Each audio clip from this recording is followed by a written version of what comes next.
હાલો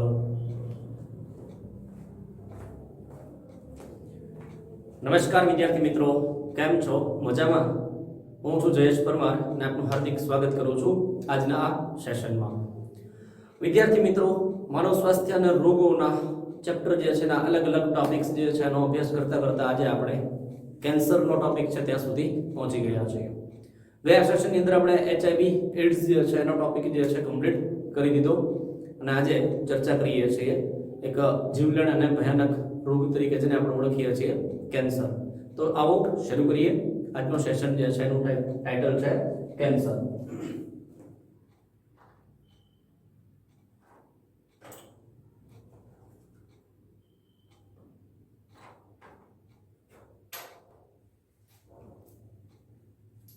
તો વિદ્યાર્થી મિત્રો, વાત કરીએ કેન્સરની.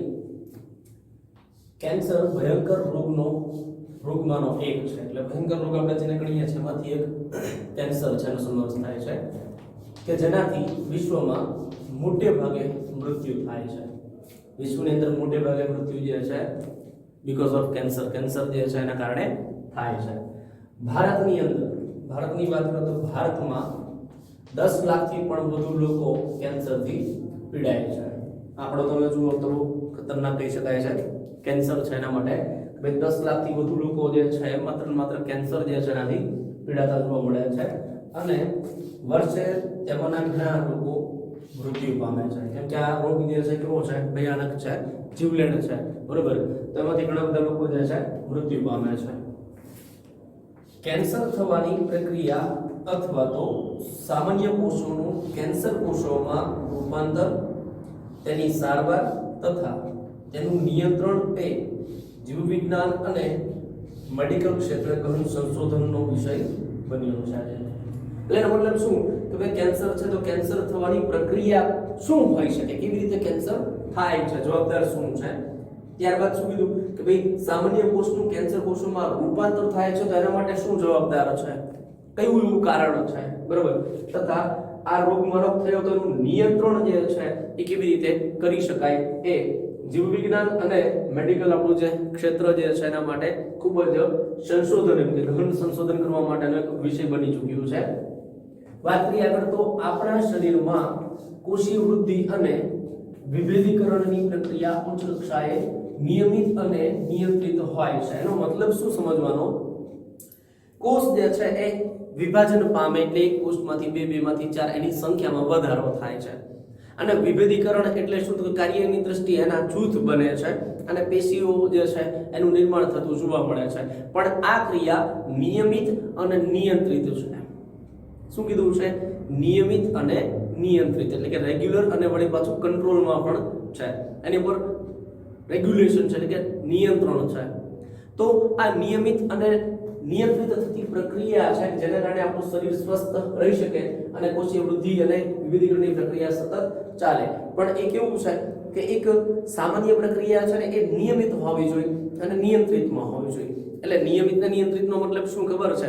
કે જ્યાં સુધી કોષોની જરૂરિયાત છે એ પ્રમાણે કોષો બનવા જોઈએ અને કોષ બનવા માટેનો એક અવધિ કાળ જે છે, બરોબર? કે દાખલા તરીકે આપણા શરીરના સામાન્ય કોષો જે છે 24 કલાકે વિભાજન પામે છે તો દર 24 કલાકે વિભાજન પામવા જોઈએ. એટલે એક વિભાજન માટેનો સમયગાળો જે છે 24 કલાકનો હોય છે, બરોબર?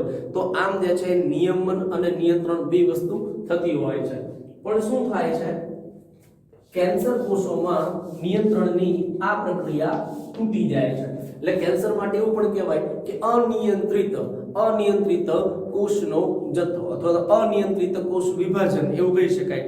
તો એ કેન્સર માટે ખોટું નહીં કે યોગ્ય છે એમ કહી શકાય છે.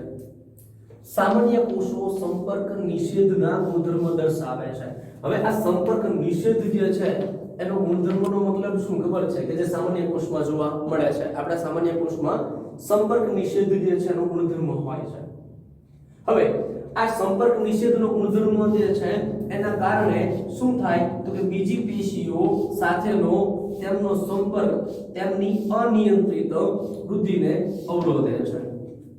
એટલે સંપર્ક નિષેધને કારણે શું થાય કે જે તે કોષ છે એ આજુબાજુની જે પેશીઓ છે એ પેશીના કોષ છે એના સંપર્કમાં છે, જેથી કરીને જે કોષ છે એ પોતે વિભાજન પામવા માટેની જેની નિયમનની ક્રિયા છે એ નિયમિત રાખી શકે. એટલે અનિયંત્રિત વિભાજન છે એને અવરોધે છે. શું કીધું છે કે ભાઈ અનિયંત્રિત વૃદ્ધિ જે કોષની થવી જોઈએ તેને અવરોધી નાખે છે. કોણ? તો કે સામાન્ય કોષ જે છે કે જે સંપર્ક નિષેધનો ગુણધર્મ દર્શાવે છે. પણ કેન્સરગ્રસ્ત કોષની આપણે વાત કરીએ તો કેન્સરગ્રસ્ત કોષો આ ગુણ ગુમાવે છે. એનો એક ગુણધર્મ ગુમાવી દે છે. એટલે સંપર્ક નિષેધનો ગુણધર્મ છે કેન્સર કોષોમાં જોવા મળે નહીં. જેના કારણે શું કહી શકાય તો આજુબાજુની પેશીઓ જે છે એ કેન્સરવાળા કોષની અનિયંત્રિત વૃદ્ધિને અવરોધી શકતા નથી. તેથી કેન્સરગ્રસ્ત કોષો સતત કોષ વિભાજન પામી. સતત કોષ વિભાજન શું થાય? એની સંખ્યામાં વધારો થશે. કોષોની સંખ્યામાં કોષોના સમૂહ સર્જે છે અને જેને શું કહેવાય તો કે ગાંઠ તરીકે ઓળખવામાં આવે છે. જેને ગાંઠ કહી શકાય છે. બરોબર. હવે અહીંયા અગત્યનું શું થશે સમજો કે આમાં કેવું હોય કે દાખલા તરીકે અમુક વસ્તુ એવી છે કે આપણે ઉદાહરણ લઈએ કે આપણી સોસાયટી છે, આજુબાજુના વિસ્તારમાં કોઈ કૂતરી હોય એના બચ્ચાને જન્મ આપે તો ગલુડિયા હોય 5-7 સમજો. 5-7 ગલુડિયા જે છે એમાં કેવું હોય તો કે ખરેખર કુદરતનો નિયમ છે સંઘર્ષ કરે તે જીવે. સંઘર્ષ કરે તે જીવે અને જેને સંઘર્ષ નથી કરવો એને કાં તો તે સ્થાન છોડીને નાસી જવું પડશે અથવા તો મૃત્યુ પામવું પડશે. પણ સંઘર્ષ કરશો તો ટકી રહેશો. સમય ગમે એવો હોય, પરિસ્થિતિ ગમે તે હોય, સંઘર્ષ જે છે ને એ હોવો જોઈએ. બરોબર. આ ડાર્વિનનો ઉત્ક્રાંતિવાદનો સિદ્ધાંત જે છે એ કહી શકાય. કારણ કે જે સંઘર્ષ કરે એ જ લાંબુ આયુષ્ય જીવે. બરોબર. એ ટકી રહે ટૂંકમાં. હવે કેવું છે કે 5-7 ગલુડિયા છે એ 5-7 માંથી 2 એવા માથાભારે ગલુડિયા હોય કે જે કોઈ બીજા આજુબાજુમાંથી કોઈ લોકો જે છે ખોરાક નાખી જાય ને તો બીજાને ખોરાક લેવા જ ના દે, ઝડપથી ખોરાક ખાઈ લે. તો જે માથાભારે જે છે જે સંઘર્ષ કરીને બીજાની સામે ટક્કર આપીને પણ પોતે ખોરાક એડપ્ટ કરે છે એ હૃષ્ટપુષ્ટ હશે. અને જે એની અંદર કહે છે કે માથાભારેની બીક લાગવાના કારણે એથી દૂર રહે અને ખોરાક માપે લે ના લે એ ધીમે ધીમે શું થશે? મૃત્યુ તરફ નજીક પહોંચશે. તો એનો મતલબ કે જ્યારે એ 5 ગલુડિયામાંથી કોઈ 3ની વૃદ્ધિ એક્સ્ટ્રા ઓર્ડિનરી વધુ હોય ને તો સામે 2ની વૃદ્ધિ છે ને નાશ થશે. કેમ? કારણ એની અટકાય, અવરોધ થાય. કેમ કે એ 2 જે છે એના ભાગનું પણ આ 3 ભેગા થઈને ખાઈ જાય છે. ખ્યાલ આવે છે? આ એના જેવું છે. તો અહીંયા જે છે એ કોષમાં શું થાય તો એ કોષ કેન્સરગ્રસ્ત કોષ સતત કોષ વિભાજન પામે અને એના કોષના સમૂહ સર્જે છે અને કહેવાય કે ભાઈ વધુ પડતી વૃદ્ધિ જે છે એ પામે તો વધુ વૃદ્ધિ માટે એને ખોરાકની પણ વધુ જરૂર પડે અને આજુબાજુના સામાન્ય કોષ એની સાથે હરીફાઈ કરે અને એના ભાગનો ખોરાક પણ પોતે લઈ લે. બરોબર. તો આમ જે છે એ નુકસાનકારક છે. અને શું કરે છે કે ગાંઠ સર્જે છે, કોષનો સમૂહ સર્જે છે. આવી ગાંઠ જે છે એ 2 પ્રકારની હોય છે. જેમાંથી પહેલો પ્રકાર છે સાધ્ય ગાંઠ અને બીજું જે છે અસાધ્ય ગાંઠ. હવે સાધ્ય ગાંઠ જે છે એ પોતાના મૂળ સ્થાને સીમિત રહે છે. એટલે પોતાના એક જગ્યા ઉપર જે છે ગાંઠ બને, કોષનો સમૂહ બને પણ એ એક જગ્યા ફિક્સ હોય, એક જ જગ્યા ઉપર એ વિકાસ વૃદ્ધિ પામવા રાખે. બરોબર. અને તે શરીરના અન્ય ભાગોમાં ફેલાતી નથી. અન્ય ભાગમાં ફેલાય નહીં, એક જગ્યા ઉપર ત્યાં સ્થિર રહેશે. આ બાજુના હાથમાં કેન્સરની ગાંઠ હોય તો એ ગાંઠ છે એના સમૂહ ફેલાઈને બીજે કોઈ જગ્યા ઉપર નહીં જાય. બરોબર. ત્યારે એને સાધ્ય ગાંઠ કહેવાય. તથા તેમના દ્વારા થોડુંક જ નુકસાન થાય છે. કેમ કે જે તે એક અંગ જે છે પૂરતું મર્યાદિત હશે એટલે થોડું નુકસાન તો થાય પણ થોડું થશે. આગળ શું કહે છે? જ્યારે અસાધ્ય ગાંઠ છે એ પ્રસર્જિત કોષોનો સમૂહ છે. પ્રસર્જિત કોષોનો સમૂહ છે જેને ન્યુપ્લાસ્ટિક ગાંઠ અથવા તો ગાંઠ કોષો જે છે ટ્યુમર સેલ જે છે એ કહે છે. આ કોષો ખૂબ જ ઝડપથી વૃદ્ધિ પામી આસપાસના કોષો પર હુમલો કરે છે. ઝડપથી જે કહી શકાય અસાધ્ય ગાંઠ છે એના કોષો કહેવાય તો કે પ્રસર્જિત કોષોનો સમૂહ છે જેને નિયોપ્લાસ્ટિક ગાંઠ અથવા તો ટ્યુમર સેલ છે ગાંઠ કોષો તરીકે ઓળખવામાં આવે છે એ સમૂહને. અને આ કોષો ખૂબ જ ઝડપથી વૃદ્ધિ પામે અને આસપાસના કોષો પર હુમલો કરે છે, એટેક કરે છે અને તેમને હાનિ પહોંચાડે છે, ઈજા કરે છે. આ કોષો ખૂબ જ ઝડપથી વિભાજન પામતા હોવાથી આવશ્યક પોષક દ્રવ્ય જે છે એના માટે સામાન્ય કોષો સાથે સ્પર્ધા કરી તેમને ભૂખ્યા મારી નાખે છે. એટલે આજુબાજુમાં જે સામાન્ય કોષ હોય ને એની સાથે કોમ્પિટિશન કરે, એનો ખોરાક પણ પોતે લઈ લે તો ઓલા કોષો જે છે એ પોષક તત્વ ન મળવાના અભાવે જે કહી શકાય, બરોબર, એ નાશ પામશે, મૃત્યુ પામશે. તો એ શું સ્પર્ધા કરીને તેમને ભૂખ્યા મારી નાખે છે, બરોબર. તેમાંથી હજી આગળ છે, તેમાંથી છૂટા પડેલા કોષો દૂરસ્થ ભાગમાં જઈ અને નવી ગાંઠ સર્જે છે. એટલે આ તો અસાધ્ય પ્રકારનું, એટલે દાખલા તરીકે અહીંયા કેન્સરની ગાંઠ હોય અસાધ્ય, તો એ ગાંઠના કોષો પ્રસર્જિત પ્રકારના છે, એમાંથી છૂટા પડી અને એ જે છે વહન પામી અને કોઈ અન્ય જગ્યા ઉપર જઈને ત્યાં પણ નવી ગાંઠનું નિર્માણ કરે, બરોબર. આ પ્રકારની જે ગાંઠ છે તેનો રોગ વ્યાપ્તિનો ગુણધર્મ ખૂબ જ ભયાનક છે.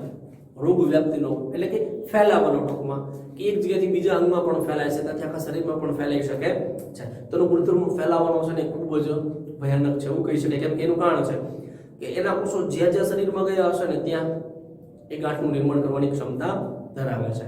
તો એ ખૂબ જ ક્રિટિકલ અને ડેન્જર કહી શકાય, એટલા માટે ખૂબ ભયાનક છે. તો અહીંયા આપણે વાત કરી કેન્સરની, તો કેન્સર જે છે એ ભયાનક રોગમાંનો એક રોગ છે. 10 લાખથી વધુ લોકો કેન્સરથી વિશ્વમાં, ભારતમાં પીડાઈ રહ્યા છે અને વિશ્વની અંદર મોટા ભાગે જે મૃત્યુ પામે છે કેન્સરના કારણે મૃત્યુ પામે છે. કેન્સર થવાની પ્રક્રિયા અથવા તો સામાન્ય કોષનું કેન્સર કોષમાં રૂપાંતર થવાની પ્રક્રિયા અને તેનું નિયંત્રણ જે છે જીવ વિજ્ઞાન તથા મેડિકલ ક્ષેત્ર શું છે ગહન સંશોધનનો વિષય બની રહ્યો છે. આપણા શરીરની અંદર કોષીય વૃદ્ધિ અને વિભેદીકરણની પ્રક્રિયા ઉચ્ચ કક્ષાએ નિયંત્રિત અને નિયમિત હોય છે. કેન્સર કોષોમાં નિયંત્રણની આ પ્રક્રિયા ટોટલી લોસ થઈ જાય, એટલે તૂટી જાય છે. સામાન્ય કોષો સંપર્ક નિષેધના ગુણધર્મ દર્શાવે છે, જેના કારણે આજુબાજુના કોષો જે છે એની સાથે સંપર્કમાં હોય તો જે તે કોષ સામાન્ય જે છે જે તે કોષ એની વધુ પડતી વૃદ્ધિને ઓલા બાજુના કોષ છે સંપર્કને કારણે અવરોધે છે. પણ કેન્સરના કોષો સંપર્ક નિષેધનો ગુણધર્મ ગુમાવે છે, એટલે વધુ પડતી વૃદ્ધિ દાખવે છે. વધુ પડતી વૃદ્ધિને કારણે એની સંખ્યામાં વધારો થતા એ કોષોનો સમૂહ સર્જે છે, જેને ગાંઠ તરીકે ઓળખવામાં આવે. આ પ્રકારની ગાંઠ જે છે બે પ્રકારની જોવા મળે છે, સાધ્ય અને અસાધ્ય. સાધ્ય ગાંઠ હોય એક જગ્યા ઉપર સ્થાયી રહેતી હોય છે, એનો ફેલાવો થતો નથી, અન્ય અંગોમાં એ નુકસાન ના કરે, એટલે એનાથી નુકસાની ઓછી હોય છે. જ્યારે અસાધ્ય ગાંઠ જે છે પ્રસર્જિત કોષોનો સમૂહ સર્જે છે, જે એક જગ્યાએથી બીજી જગ્યાએ વહન થાય, એટલે કે એનો ફેલાવો થઈ શકે છે. અને એનો ફેલાવો થાય છે અને પ્લસ એનું શું છે અનિયમિત અને અનિયંત્રિત વૃદ્ધિ અને વિભાજન છે, કોષ વિભાજન થવાથી કોષોની સંખ્યામાં વધારો થાય. અને આ કોષો છે ને એ ઝડપી વૃદ્ધિ પામે એટલે આજુબાજુના કોષો છે એના ભાગના પણ પોષક તત્વ લઈ લે, જેથી કરીને આજુબાજુના કોષોને પોષક તત્વ ન મળતા એના અભાવે એ શું થાય છે મૃત્યુ પામે, નાશ પામે છે. અને આ જે પ્રકારની અસાધ્ય ગાંઠ છે એનો ફેલાવો જે થાય છે એને રોગ વ્યાપ્તિ કહેવાય. તે રોગ વ્યાપ્તિ જે છે એનો દર જે છે ખૂબ ઊંચો હોવાથી એ ખૂબ જ ડેન્જર એટલે કે ખૂબ જ ભયાનક પ્રકારની છે એવું કહી શકાય છે. તો આમ જે છે અહીંયા વિદ્યાર્થી મિત્રો આપણે કેન્સર અને કેન્સર માટે થતી જવાબદાર ગાંઠ અને એ ગાંઠના બે પ્રકાર છે એના વિશે ચર્ચા કરી. તો વિદ્યાર્થી મિત્રો હવે આપણે જોઈએ કેન્સર જે છે એ થવા માટેના કારણો, કે કેન્સર કેવી રીતે થાય છે, એના માટે જવાબદાર કારણ કયું હોઈ શકે છે. તો તેમાં એના કારણોમાં જોઈએ તો સામાન્ય કોષોને કેન્સરગ્રસ્ત નિયોપ્લાસ્ટિક કોષમાં રૂપાંતરણ કરવાની પ્રક્રિયા ભૌતિક, રાસાયણિક અથવા તો જૈવિક કારકો દ્વારા થાય છે. એટલે એના માટે જવાબદાર જે કારક જે છે એ ભૌતિક હોઈ શકે છે, રાસાયણિક હોઈ શકે છે અથવા તો જૈવિક હોઈ શકે છે, કોઈ બી હોઈ શકે છે. કેન્સર ફેલાવતા કારકોને કેન્સર જન્સ તરીકે ઓળખવામાં આવે છે. શું કહેવાય? કેન્સર જન્સ તરીકે ઓળખવામાં આવે છે કે જે કેન્સર ફેલાવવા માટે જવાબદાર છે. એક્સ કિરણો અને ગામા કિરણો જેવા આયનિક કિરણો અને યુવી જેવા બિન આયોનિક કિરણો ડીએનએ જે છે એને ઈજા કરે છે, તેમજ તેમને નિયોપ્લાસ્ટિકમાં ફેરવે છે.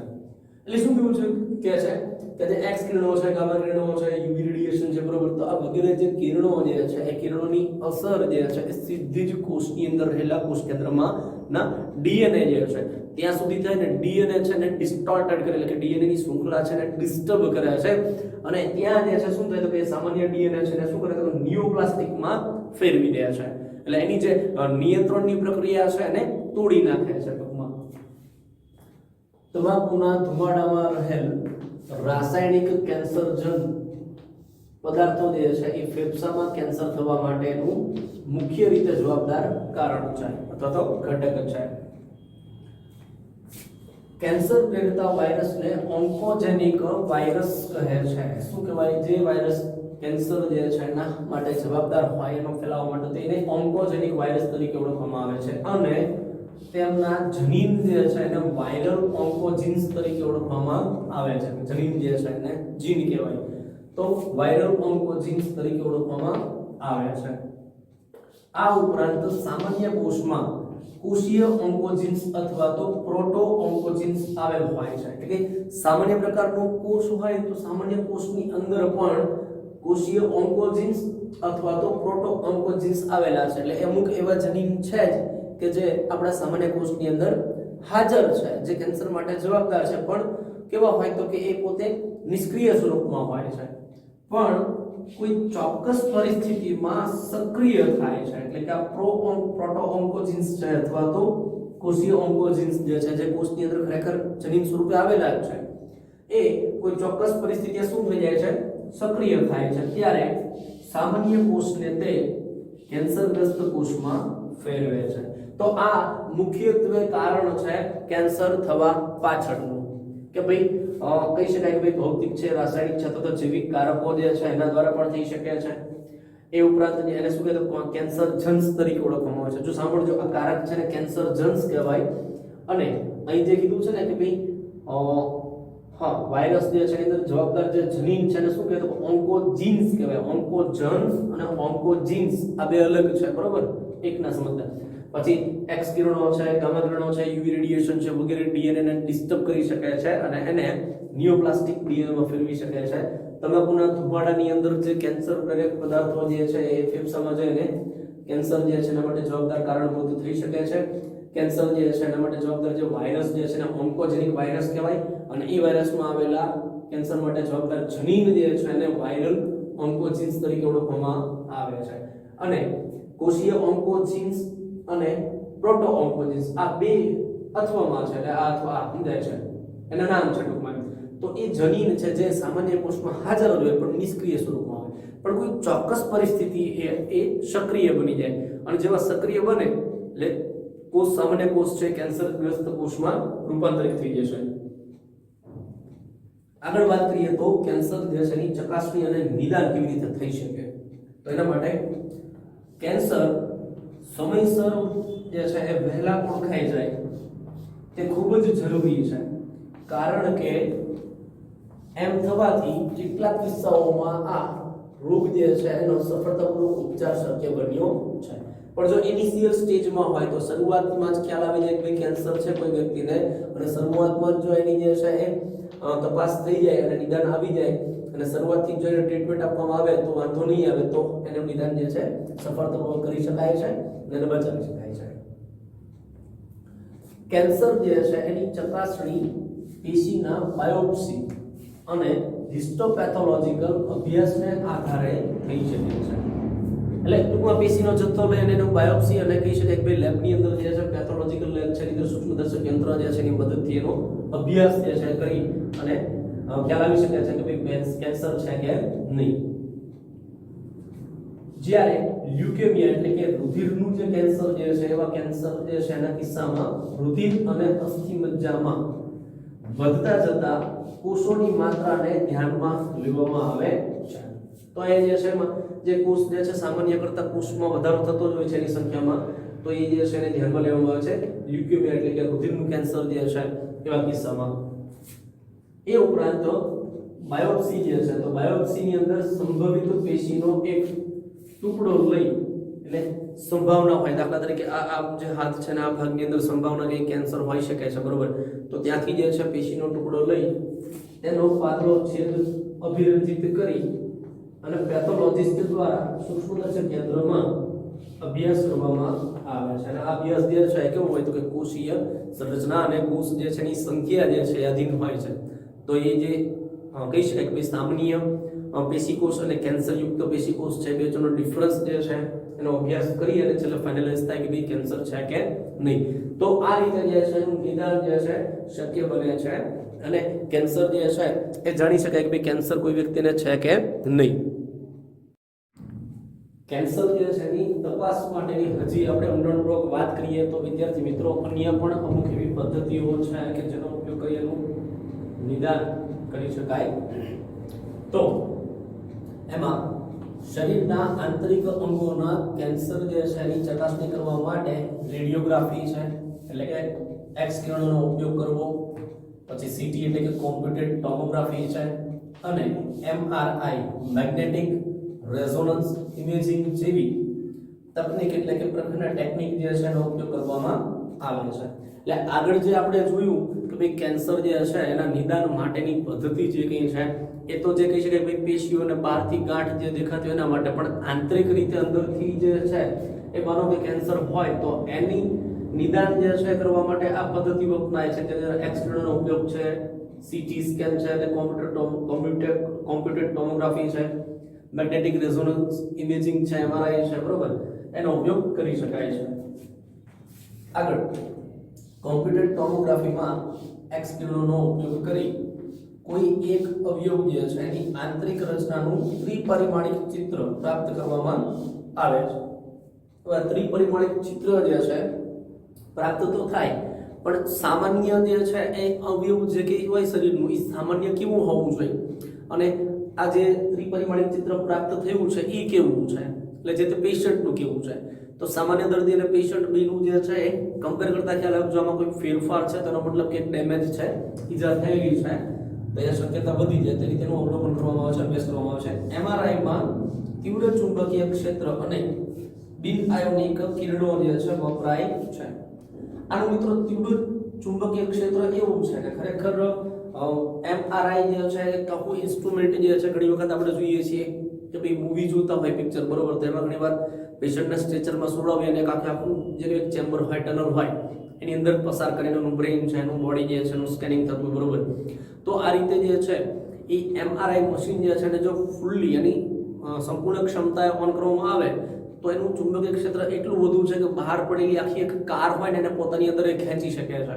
તો આ તીવ્ર ચુંબકીય ક્ષેત્ર જે છે અને બિન આયોનિક કિરણો જે છે વપરાય છે, જેનાથી જીવંત પેશીમાં થતા પેથોલોજીકલ અને દેહધાર્મિક ફેરફારો જે છે એને જાણી શકાય છે. તો આંતરિક અવયવો જે છે એનો જે કે છે અભ્યાસ જે છે એનો જે છે એ નિદાન જે છે આનાથી કરી શકાય છે.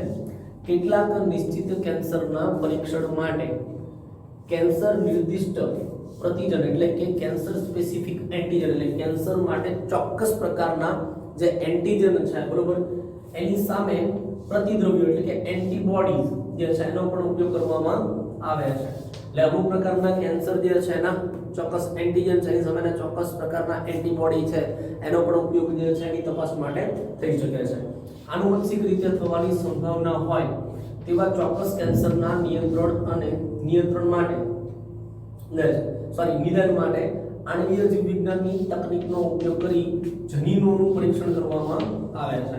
એટલે એનો મતલબ શું થાય કે મોલેક્યુલર બાયોલોજી જે છે, બાયોટેકનોલોજી છે, મોલેક્યુલર બાયોલોજી છે, બરોબર, તેને આણ્વીય જીવવિજ્ઞાન કહી શકાય. તો આણ્વીય જીવવિજ્ઞાનની જે ટેકનિક જે છે એનો ઉપયોગ કરી અને ચોક્કસ પ્રકારના કેન્સરના નિદાન, એવા કેન્સર કે જે આનુવંશિક રીતે વારસાગત થવાની શક્યતા ધરાવતા હોય તો એ પણ શક્ય બને છે. આ જનીનોની ઓળખ કે જે વ્યક્તિને નિશ્ચિત કેન્સર સામે પૂર્વવત એટલે કે પ્રીડિસ્પોઝ કરી શકાય છે અને કેન્સર અટકાવવામાં ઉપયોગી થઈ શકે છે. એટલે કે આનુવંશિક રીતે જે આવવાની સંભાવના હોય તો એને પહેલેથી જ ટ્રીટ કરવામાં આવે તો એને સંભવતઃ અટકાવી શકાય છે અને ઉપયોગ કરી શકાય, અટકાવવામાં મદદ લઈ શકાય છે. એવી વ્યક્તિઓ જેમને કેટલાક કેન્સર જે છે એ કેન્સરજન જે છે આખું છે કેન્સરજન, બરોબર, એવા વ્યક્તિઓ કે જેમને કેટલાક કેન્સરજનની હાજરી જે છે એનાથી સંવેદનશીલ થવાની સંભાવના છે, એવી વ્યક્તિઓને તેનાથી દૂર જ રહેવું સલાહભર્યું છે. દાખલા તરીકે શું કે તમાકુના ધુમાડાથી થતું ફેફસાનું કેન્સર. એટલે દાખલા તરીકે આ વસ્તુ કેવી છે કે એવી વ્યક્તિઓ છે, દાખલા તરીકે કોઈ દમ અસ્થમાનો પેશન્ટ જે છે તો કોઈ સ્મોકિંગ કરતું હોય તો પોતે પણ જે છે આ તમાકુ જે છે, બીડી સિગારેટ જે છે, બરોબર, એનું જે વ્યસન છે એનાથી દૂર રહેવું જોઈએ. કેમ? કારણ કે ઓલરેડી એ વ્યક્તિ પોતે જે છે એના ફેફસા જે છે એ દમ અસ્થમા જે છે એની બીમારી છે એને કારણે જે છે ઈજાગ્રસ્ત છે અને ઉપરથી જે છે જો આ ધુમાડો અંદર તરફ જશે તો શક્યતા વધી જશે અને ફેફસાના કેન્સર થવાની. તો આ પ્રકારે જે છે એ કેટલાક પ્રકારના કેન્સરજન છે એનાથી દૂર રહેવાનું સલાહભર્યું કહી શકાય છે એમના માટે. આગળ જોઈએ વિદ્યાર્થી મિત્રો કેન્સરની સારવાર. કેન્સરની સારવાર માટે સામાન્યતઃ શસ્ત્રક્રિયા છે, વિકિરણ સારવાર અને પ્રતિકારકતા સારવાર જે છે એનો ઉપયોગ કરવામાં આવે છે. એટલે ત્રણ પ્રકારે આગળ દર્શાવેલા છે કે શસ્ત્રક્રિયા દ્વારા થઈ શકે છે, વિકિરણ સારવાર જે છે એ પણ આપી શકાય છે અને પ્રતિકારકતા સારવારનો ઉપયોગ કરવામાં આવે છે. હવે શું કહે છે કે ભાઈ વિકિરણ સારવાર જે છે તો વિકિરણ સારવારમાં ગાંઠને ઘાતક રૂપે વિકિરણની સારવાર આપવામાં આવે છે. એટલે ગાંઠ જે છે એના ઉપર સ્પેસિફિક વિકિરણો જે છે એનો મારો ચલાવવામાં આવે છે, પરંતુ તેની આસપાસના કોષોને ઈજા ન થાય તેની કાળજી રાખવામાં આવે છે. આજુબાજુના સામાન્ય કોષ છે એને કોઈ નુકસાન ન થાય એનું ધ્યાન રાખવામાં આવે છે. કેટલાક રસાયણ ચિકિત્સક ઔષધો એટલે કે કેમોથેરાપ્યુટિક ડ્રગ્સ કીધું છે, કેમોથેરાપી આપણે જે કહીએ બરોબર, તો એનો ઉપયોગ કેન્સરગ્રસ્ત કોષોના નાશ માટે કરવામાં આવે છે. આમાંના કેટલાક ચોક્કસ ગાંઠ જે છે એના માટે નિશ્ચિત હોય છે. એટલે કે આ જે કેમોથેરાપ્યુટિક ડ્રગ જે છે રસાયણ ચિકિત્સક ઔષધ છે એમાંના કેટલાક એવા છે ચોક્કસ પ્રકારની ગાંઠ હોય તો એના માટે યોગ્ય છે, તો એની પણ સારવાર આપવામાં આવે છે. તો આમ જે છે શસ્ત્રક્રિયા, વિકિરણ સારવાર છે અને પ્રતિકારકતા સારવાર જે છે એનો ઉપયોગ કરી અને કેન્સર જે છે એની સામે લડત લડી શકાય છે અને એની સારવાર જે છે કરી શકાય છે, એ શક્ય છે. વિદ્યાર્થી મિત્રો, અહીંયા સારવાર કોઈ પણ આપવામાં આવે પણ શું થાય છે કે વધતા ઓછા પ્રમાણમાં કોઈ પણ દવા હોય તો એની આડઅસર પણ જોવા મળે છે. મોટા ભાગની દવાઓની આડઅસર હોય છે, જેવી કે વાળ ઉતરવા છે, એનિમિયા છે વગેરે. મોટા ભાગે કેન્સરમાં શસ્ત્રક્રિયા, વિકિરણ અને રસાયણની સંયુક્ત સારવાર આપવામાં આવે છે. અને ત્રણ જે છે સંયુક્ત સારવાર જે છે મોટા ભાગે આપવામાં આવતી હોય છે. ગાંઠના કોષો પ્રતિકારક તંત્ર દ્વારા ઓળખ અને નાશથી બચી જાય છે, કોઈને કોઈ રીતે જે છે બચી જતા હોય છે. માટે જ દર્દીઓને જૈવિક પ્રતિચાર રૂપાંતરકો એટલે કે બાયોલોજિકલ રિસ્પોન્સ મોડિફાયર જે છે કહેવાતા પદાર્થો જે છે આપવામાં આવે છે, જેવા કે આલ્ફા ઇન્ટરફેરોન. યાદ રાખજો, આલ્ફા ઇન્ટરફેરોન જે છે આપવામાં આવે છે. જેથી શું થાય તો જેથી તેમનું પ્રતિકાર તંત્ર જે છે એ સક્રિય થાય, અને પ્રતિકાર તંત્ર એક વખત સક્રિય થાય તો આવી જે ગાંઠ જે છે એનો નાશ કરવામાં એ મદદ કરી શકે છે. તો આમ જે છે એ એમને સંયુક્ત સારવાર જે છે આપવી જરૂરી બનતી હોય છે. તો મિત્રો, વાત કરીએ કેન્સરની, તો કેન્સર જે છે એ ભયાનક તો છે જ, પણ તકલીફ એ છે કે શરૂઆતના તબક્કાઓમાં ખ્યાલ આવતો નથી. જો શરૂઆતના તબક્કામાં જે છે એનો ખ્યાલ આવી જાય તો બહુ જ સારું કહી શકાય છે, કારણ કે એની ટ્રીટમેન્ટ જે છે એ સરળતાથી કરી શકાય છે અને બચવાના ચાન્સીસ વધી જતા હોય છે, બરોબર. પણ એક વખત જે છે એના અલગ અલગ સ્ટેજ છે, બરોબર, તો એ સ્ટેજ જે છે એમાં એક મર્યાદા હોય તો મર્યાદાને એ પાર કરી જાય છે, ત્યારબાદ એ અઘરું થઈ જાય છે. એટલે કહેવાનો મતલબ કે શરીરના કોઈ નિશ્ચિત ભાગમાં હોય અને એનો ફેલાવો ના થયો હોય તો કોઈ એક નિશ્ચિત ભાગ છે એને તો તમે દૂર કરી શકાય, ચાલો, પણ જિંદગી વ્યવસ્થિત જીવી શકાય છે. પણ એકવાર એનો ફેલાવો થઈ ગયો હશે તો એને અલગ અલગ જે છે કેમોથેરાપી જે છે આપણે જે કંઈ શેક લેવા પડે છે, બરોબર. તો એ બધી વસ્તુ ખૂબ જ પીડાદાયક હોય છે, જેનાથી જે કહી શકાય કે ભાઈ ખરેખર વ્યક્તિ જે છે એ ખૂબ જ વેદનાઓ જે છે સહન કરતી હોય છે અને એમાંથી એને પસાર થવું પડે છે, અને છતાં પણ જે છે આમ કહી શકાય કે અસાધ્ય પ્રકારનું કહી શકાય છે. તો આમ ખૂબ જ કહી શકાય કે ભાઈ પીડાદાયક છે અને મૃત્યુની નજીકમાં નજીક લઈ જાય છે અને મૃત્યુ જે છે થઈ જાય છે. તો આ જે છે ખૂબ જ અઘરું કહી શકાય. તો માત્ર એને તકેદારી જે છે, સાવધાની જે છે એ રાખવી યોગ્ય છે. કેન્સર એક વસ્તુ કેવી છે કે સામાન્યતઃ કેન્સર માટેના કેન્સર કારકો તો છે જ, બરોબર, પણ ઘણી વખત એવું પણ બને છે કે કોઈ વ્યક્તિ છે ને કોઈ પ્રકારનું વ્યસન નથી છતાં પણ એને કેન્સર જોવા મળે છે. અહીંયા અગત્યનું શું છે કે કેન્સર માટે જવાબદાર કેન્સર જીન જે છે, કેન્સર જીન જે કહીએ પ્રો ઓન્કોજીન છે, તો આપણા શરીરના સામાન્ય કોષની અંદર પણ આવા જનીન હાજર જ છે. કેન્સર માટે જે છે એના માટેના જનીન છે એ આપણામાં પ્રેઝન્ટ છે, પણ ફેર શું છે કે એ સામાન્ય કન્ડિશનમાં નિષ્ક્રિય અવસ્થામાં હોય એટલા માટે કેન્સર ન થાય. પણ જ્યારે કોઈ એવી ચોક્કસ પરિસ્થિતિનું નિર્માણ થાય ત્યારે આ જે કોષ છે એની અંદર રહેલા આ પ્રકારના પ્રોટો ઓન્કોજીન જે છે કેન્સર માટે જવાબદાર જનીન છે એ જો સક્રિય થઈ જશે તો એ કેન્સર કોષમાં પરિવર્તિત કરી દેશે એને નિયોપ્લાસ્ટિક કોષમાં, અને આ રીતે જે છે અનિયંત્રિત અને અનિયમિત વૃદ્ધિ પામશે અને કોષ વિભાજન પામશે, કોષનો સમૂહ જે છે એનું નિર્માણ કરશે અને ધીમે ધીમે જે છે કેન્સરનો ફેલાવો થતો જાય છે. તો અહીંયા યોગ્ય શું છે કે વહેલી તકે એનું નિદાન થાય, એની સારવાર થાય એ યોગ્ય છે. ડોક્ટર પણ એવી તકેદારી રાખે કે ક્યાંક ને ક્યાંક જે કોઈ પેશન્ટ દર્દી જે છે એમાં આવા જો સંભવિત લક્ષણ જોવા મળે તો તરત જ એના નિદાન જે છે એની કસોટી જે ટેસ્ટ કહી શકાય બરોબર એના માટે સૂચન આપતા હોય છે. તો આ હતી વાત કેન્સર માટેની મિત્રો. અહીંયા કેન્સર જે છે ટોપિક પૂર્ણ થાય છે અને ગવર્મેન્ટ દ્વારા જે છે હાલની પરિસ્થિતિને ધ્યાનમાં રાખીને આપણા જે સિલેબસ જે છે કટ કરેલો છે, તો એ કટ થતા હાલમાં આ ચેપ્ટર જે છે એમાં અહીં પૂરતું જ છે, બાકીના ટોપિક જે છે નીકળી ગયા છે બરોબર. તો આપણે પણ અત્યારે જે કહી શકાય કે સમયને ધ્યાનમાં રાખતા પહેલા જે ટોપિક જે કહી શકાય કે આપણા અભ્યાસક્રમમાં છે એની ઉપર ફોકસ કરીને એને પૂર્ણ કરવાનો પ્રયત્ન કરી રહ્યા છીએ. તો માટે આ ચેપ્ટર જે છે ને આ ટોપિક સાથે આપણે અહીંયા પૂર્ણ જાહેર કરીએ છીએ. મળીએ નેક્સ્ટ સેશનમાં વળી પાછા એક નવા ચેપ્ટરના નવા ટોપિક સાથે. ત્યાં સુધી આવજો અને વાંચતા રહેજો.